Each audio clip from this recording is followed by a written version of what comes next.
참여하신 한성교회 모든 성도 여러분을 환영하고 축복합니다. 지금 여기 나 있는 곳에 함께 계신 우리 하나님께서 여러분 모두에게 하늘의 크신 은혜와 평화를 가득 부어주시길 주님의 이름으로 간절히 기원합니다. 올해 2024년 표어를 진리의 빛을 따라라고 정했습니다. 진리는 곧 우리 예수님입니다. 빛도 곧 우리 예수님입니다. 우리 예수님을 우리 내밀한 곳에 깊이 모시고 온전히 모시어서 주님의 안내와 주님 말씀에 순종하며 사는 한 해 되기를 우리가 함께 힘쓰시기를 주님의 이름으로 간절히 기원합니다. 진리의 빛을 따르다라는 주제로 7주간 연속해서 말씀을 전해드리도록 하겠습니다. 오늘은 그 첫 번째 시간으로 열매로 밝혀지는 진실, 이런 제목으로 함께 은혜 나누도록 하겠습니다. 예수님 믿는다는 것은 예수님과 인격적인 친밀한 관계를 맺는다는 것을 의미합니다. 왜요? 예수님 우리에게 인격적으로 오신 분이에요. 인격적으로 우리를 대하시고 인격적으로 우리를 만나주시고 인격적으로 관계하기를 원하시는 분이기 때문에 그렇습니다. 그래서 예수 신앙은요, 단순한 신념과 아주 큰 차이를 지닙니다. 신념은 마음속 믿음과 생각을 뜻하잖아요. 예를 들면 사랑이 우리 인생의 최고의 가치야 라고 믿으면 그걸 우리 마음속 신념이라고 이야기합니다. 아무리 사랑에 대한 신념이 강하고 확고할지라도 실제로 사랑을 경험할 수 없으면 그게 무슨 소용이에요. 예수님이 우리 가운데 오셔서 사랑이 얼마나 중요한지 그냥 가르쳐 주신 분이 아니라 우리를 사랑하신 분입니다. 우리도 그 사랑에 응해야 됩니다. 사랑으로 관계 맺고 사랑으로 잇대어 살도록 우리 예수님이 오셨어요. 우리에게 중요한 건 사랑에 대한 지식이 아니라 사랑에 대한 체험입니다. 예수님과 친밀한 관계 속에서 우리는 그 사랑을 깊이 아는 것이에요. 그래서 예수 신앙은 관계입니다. 친밀한 관계를 형성하고 긴밀하게 우리 주님과 연결되어 사시기를 주님의 이름으로 간절히 기원합니다. 우리 예수님은 성경에서 당신이 누구이신지를 여러 비유를 통해서 말씀하셨어요. 특별히 요한복음에 보면 7가지 예수님의 자기선언이 있습니다. 이 자기선언의 내용을 잘 살펴보면요, 우리 예수님께서 우리를 긴밀하고 친밀한 관계로 끊임없이 초대하고 있다는 사실을 알게 됩니다. 우선 요한복음 6장 35절의 말씀에 우리 예수님은 나는 생명의 떡이다 이렇게 우리에게 말씀해 주셨어요. 생명의 떡이니까 어떻게 해야 됩니까? 취하여 먹어야 되는 것입니다. 이것은, 이 생명의 떡은 상징적 의미이죠. 우리가 예수님께 기도하면 우리에게 일용할 양식 주시는 것 맞지만 우리가 예수님 앞에 다가가는 건 우리의 굶주린 배를 채우기 위해 떡 몇 개 얻어내려고 예수님께 오는 게 아닙니다. 마트 가면 우리가 돈 주고 쌀 살 수 있잖아요. 그렇다고 우리가 마트와 긴밀한 친밀한 관계를 형성합니까? 그저 돈 주고 쌀을 사올 뿐이잖아요. 우리 예수님과 관계 맺을 때 예수님 앞에 내 필요한 것 쌀 좀 얻어가는 식으로만 그렇게 신앙생활하면 그건 신앙의 본질에 벗어난 일입니다. 예수님이 당신을 생명의 떡이다 칭한 것은 그분의 인격과 삶을 취하여 나의 삶에 그대로 반영하고 재현하라, 그런 뜻이에요. 생명으로 예수님을 인식하고 그분을 내 삶의 중심에 모시라, 그런 의미입니다. 매우 관계지향적으로 당신 자신을 우리에게 표현하신 것입니다. 예수님은 또 요한복음 8장 12절에서 나는 세상의 빛이다 이렇게 표현하셨습니다. 빛이 없으면 아무것도 볼 수 없지요. 외부 사물은 그 사물에 반사된 빛을 받아들임으로 지각하고 인식하게 되어 있잖아요.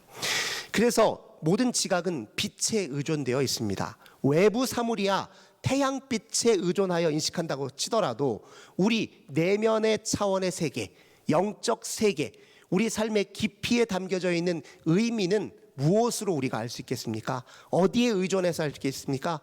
예수님을 우리 중심에 등불 삼아야 인식이 가능합니다. 누구나 다 자기를 온전히 알지 못해요. 마지막까지 우리 자신도 우리에게 신비입니다. 진짜 우리가 누구인지 늘 알쏭달쏭이에요. 우리 마음도 제대로 헤아리지 못하잖아요. 오직 주님의 등불 삼아 우리 내면에 비추어야 우리가 누구인지 압니다. 삶에는 다양한 층 위에 의미들이 켜켜이 쌓여 있어요. 우리 인생에 감추어져 있는 그 의미를 누구도 다 온전히 헤아리지 못합니다. 우리에게는 영원한 탐구의 대상이에요. 우리는 무지합니다. 주님은 무지한 우리에게 세상의 빛으로 오신 분이에요. 무지한 우리와 빛의 관계를 맺도록 우리를 초대하시기 위해서 내가 세상의 빛이다 이렇게 선언하신 것입니다. 또 요한복음 10장 7절에서는 예수님이 나는 양의 문이다 이렇게 표현하세요.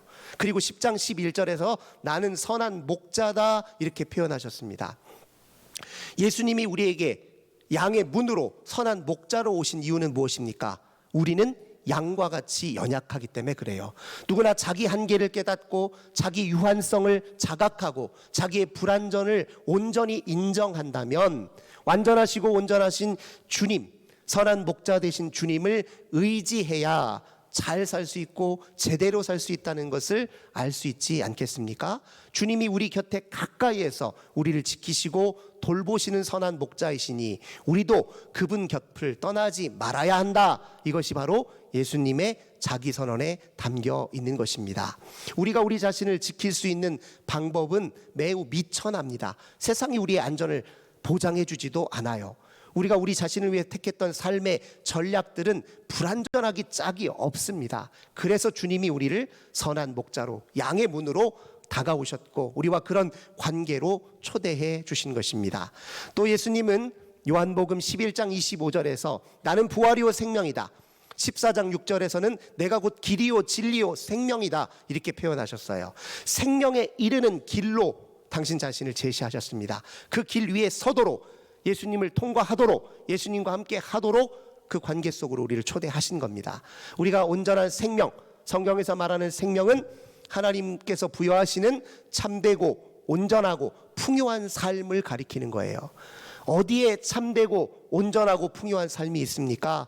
우리 주님께 있지 않습니까? 그래서 주님을 길 삼아 내비게이션 삼아 살아야 우리가 그 삶을 누릴 수 있다 예수님 말씀하셨어요. 그래서 당신은 길로 삼아 살아라 우리를 그 관계 속으로 초대해 주신 것입니다. 예수님과 우리 사이의 친밀한 관계를 강조하는 이 비유적 자기선언, 가장 중요한 자기선언이 바로 요한복음 15장 1절의 선언입니다. 나는 참 포도나무요. 요한복음 15장 5절에서는 나는 포도나무요 너희는 가지니 이렇게 비유하여 설명해 주셨습니다. 이건 그 무엇보다도 관계 그 자체를 강조하는 표현이죠. 긴밀하게 연결되어 있어야 한다는 것을 강조하는 표현입니다. 가지는 나무에 붙어 있잖아요. 한 몸을 이루고 있잖아요. 우리도 예수님과 그렇게 긴밀히 연결되어 살아야 한다는 사실을 예수님은 이렇게 비유적으로 설명하신 겁니다. 뿐만 아니에요. 예수님과 우리가 그렇게 긴밀하게 연결되어 있으면 바로 그 관계에서 열매가 나타난다. 예수님이 우리에게 말씀해 주셨습니다. 열매가 있어야 신앙이 진짜인지 아닌지가 드러납니다. 열매는 우리 신앙의 진정성을 보여주고 우리 신앙의 성숙도를 그대로 보여주게 돼 있습니다. 하나님은요, 예수님의 비유에 비하면 농부세요. 포도나무를 관리하고 가지를 관리하는 농부십니다. 농부가 열매를 맺는 가지는 잘 돌봐요. 병충해가 끼지 않도록 잘 돌봅니다. 하지만 열매를 맺지 못하는 가지는 쳐내야 됩니다. 그래야 영양분이 그 가지에 쏠리지 않고 열매 잘 맺는 가지에 영양분이 집중될 수 있잖아요. 그게 농부가 하는 일이잖아요. 우리 하나님께서 우리에게 하시는 일이 무엇이냐? 예수님과 우리 사이의 관계가 요원해지고 소원해지면 그 관계를 돌이키시기 위해서 끊임없이 우리에게 다가오셔서 설득을 시작하십니다. 그런데 설득의 방편이 때로는 우리에게 고난이 될 수도 있어요. 네. 고난의 길을 통해서 우리는 내가 지금까지 부여잡고 있던 것이 나를 지켜주는 중요한 열쇠가 아니었구나. 오직 주님께 잇대어 살아야 내가 온전히 사는구나. 그렇게 깨닫게 하시려고 때로 우리에게 고난의 여정을 겪게도 하십니다. 그게 하나님의 방편이죠.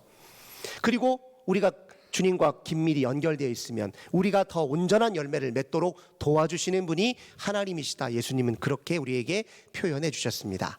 그러면 예수님이 말씀하신 이 열매는 도대체 무엇을 의미할까요? 이 열매는 그저 우리가 세상에서 많이 벌고자 하는 그 돈, 물질적 풍요를 가리키는 것도 아니고요. 우리가 사회적으로 성공하고 사회적으로 어떤 계획을 성취하는 그런 가시적 성과와도 사실 직접적인 연관이 없습니다. 예수님이 말씀하시는 열매는요, 인격과 삶의 변화를 의미합니다. 그 인격과 삶의 변화를 통해서 나타나는 아름다운 덕의 실천, 이것이 예수님이 말하는 진짜 열매입니다. 사도 바울 선생님은 갈라디아서 5장 22절에서 성령의 열매에 대해서 이야기했죠. 사랑과 희락과 화평과 오래 참음과 자비와 양성과 충성과 온유와 절제, 이런 삶의 아름다운 덕을 성령의 열매라 말씀하셨어요. 근데 우리 이 삶의 아름다운 미덕을 얘기할 때 한 가지 주의해야 될 것이 있습니다. 이런 덕을 얘기할 때 이거 실천하라고 노력해 훈련해, 이런 의미로만 받아서는 안 됩니다.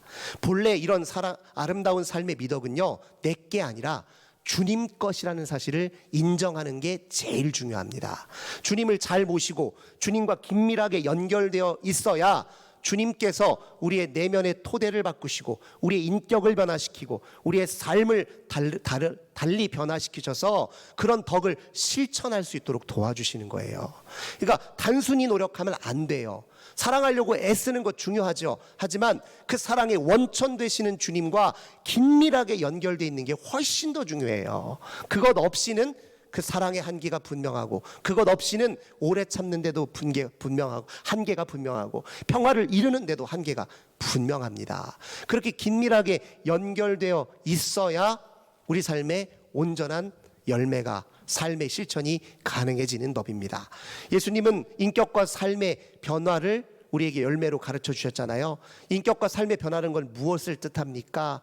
인식과 태도의 변화를 뜻해요. 주어진 상황에 대한 인식, 나를 둘러싼 이 세계에 대한 인식, 나 자신과 함께 더불어 살아가는 사람들에 대한 인식, 그들을 대하는 태도의 변화가 곧 인격의 변화입니다. 삶을 어떻게 대응할지 그 대응의 방식이 달라져야 인격과 삶의 변화가 가능해지는 일입니다. 존재의 양식, 사유의 방식이 다 달라지는 것을 예수님은 인격의 변화라고 말씀하셨습니다. 예를 들면 이것과 같아요. 어떤 사람이 예수 만나고 이런 고백을 하게 됐습니다. 저 가난했습니다. 지금도 여전히 가난합니다. 하지만 예수 믿고 제가 달라진 게 하나가 있다면, 예수 믿기 전에는 제가 가난을 그저 저주라고 생각했습니다. 그런데 지금은 가난을 불편함 정도로 여기고 있습니다. 전에는 가난하면 죽는다고 생각했는데 예수 믿고 난 이후에는 가난해도 의미 있고 가치 있게 사는 길이 있다는 걸 알게 됐습니다. 가난해도 만족스럽게 사는 법이 있다는 것을 제가 알게 됐습니다. 이렇게 고백하는 것과 같아요.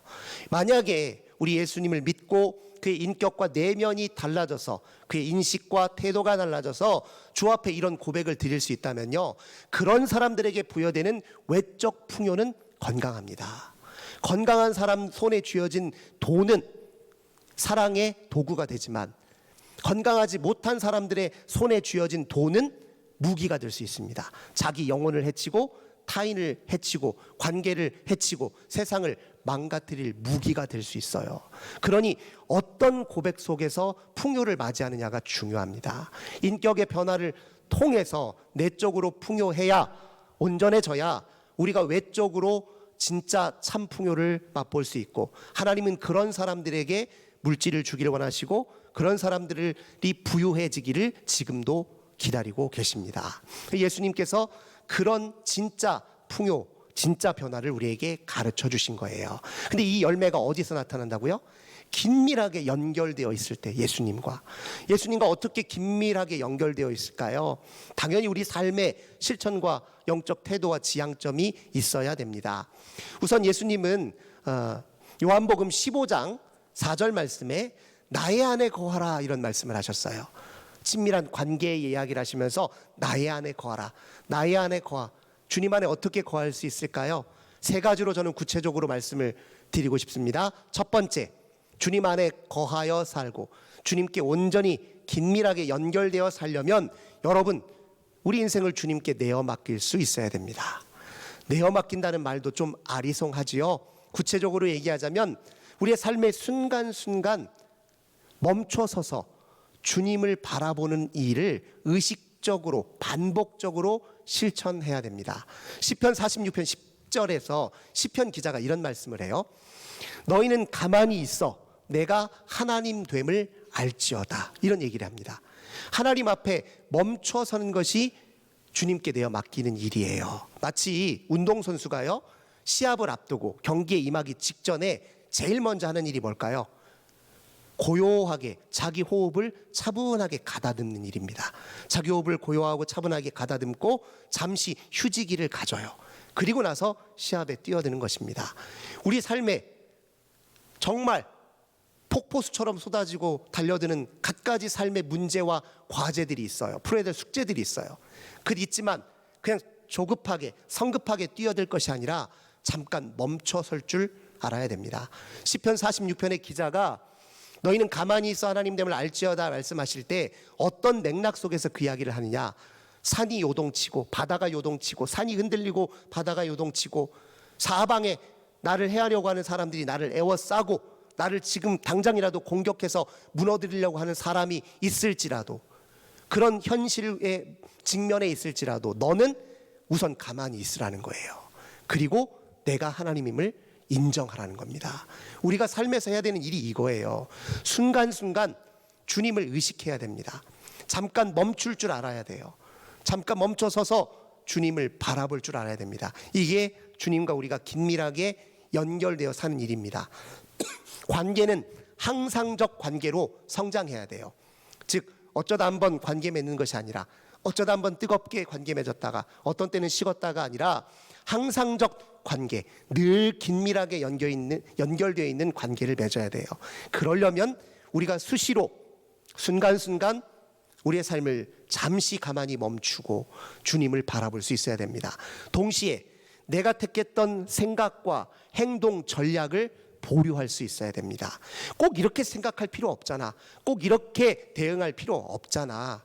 하나님이 내게 더 현명하신 방식으로, 더 적합한 방식으로 내 인생 이끌어 주실 텐데 왜 이 생각, 이 행동, 이런 태도, 이런 삶의 방식 구집할 필요가 뭐가 있겠어? 잠시 보류하고 내려놓자 하는 것이 우리 삶을 주님께 내어 맡기는 일입니다. 성경의 수많은 사람들의 변화를 보세요. 근본적으로 자기 삶의 전략을 다 수정한 사람들입니다.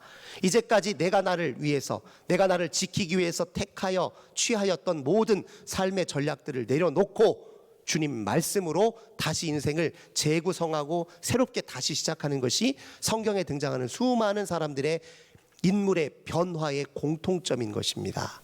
그렇게 달리 세상을 살도록 주님이 우리를 부르신 거예요. 그래서 우리가 반드시 기억하고 이행할 수 있어야 됩니다. 그 다음으로 두 번째, 나의 안에 거라라고 하는 말은 이 무엇을 뜻하냐면 우리에게 일어나는 모든 일들을 주님과 함께 맞이하고 주님과 함께 대응하라. 그렇게 저는 우리 성도님들에게 권면을 드리고 싶습니다. 우리에게 일어나는 모든 일들이요, 다 주님이 예견하신 일들입니다. 주님의 예측에 빗나간 일은 우리에게 일어나지 않아요. 더 엄밀하게 말하면 주님이 허용하셨기 때문에 일어난 일입니다. 이걸 뒤집어 말하자면 모든 일들은 다 주님의 손 안에 있습니다. 주님의 손은 선하신 손입니다. 모든 일들은 주님의 통제와 통치의 범위 안에 있어요. 그러니까 어떤 일이든 주님과 함께 맞아야 우리가 실수하지 않고 넘어지지 않고 의연하게 일어서 대응할 수 있습니다. 모든 일을 주님의 손 안에 있는 것으로 인식하고 모든 일이 주님의 통제 범위 안에 있다라고 믿으면 우리가 삶을 대응할 때 훨씬 더 유연해지고 부드러워집니다. 꼭 그렇게 부정적으로 해석할 이유가 없어져요. 꼭 그렇게 내가 애써서 막으려고, 내가 어떻게든 피하지 않으면 큰일 날 것처럼 굴지 않고 차분하고 의연하게 대응할 수 있게 됩니다. 멈춰서서 주님이 다가오시고 이 상황을 통제하시고 주님이 의도하신 대로, 선하신 이끄심대로, 뜻하신 대로 이 상황을 다스려 주기를 기다리는 것이, 그것이 곧 주 안에 거하여 사는 삶이라는 것을 우리가 반드시 기억해야 됩니다. 세 번째, 나의 안에 거한다라는 말씀, 오늘 본문의 말씀을 보면요, 예수님 이렇게 말씀하세요. 너희가 내 안에 거하고 내 말이 너희 안에 거하면 무엇이든지 원하는 대로 구하라, 그리하면 이루리라, 이런 말씀을 주셨습니다. 예수님 안에 거한다는 것은 그분의 말씀을 내 안에 품는다는 걸 의미해요.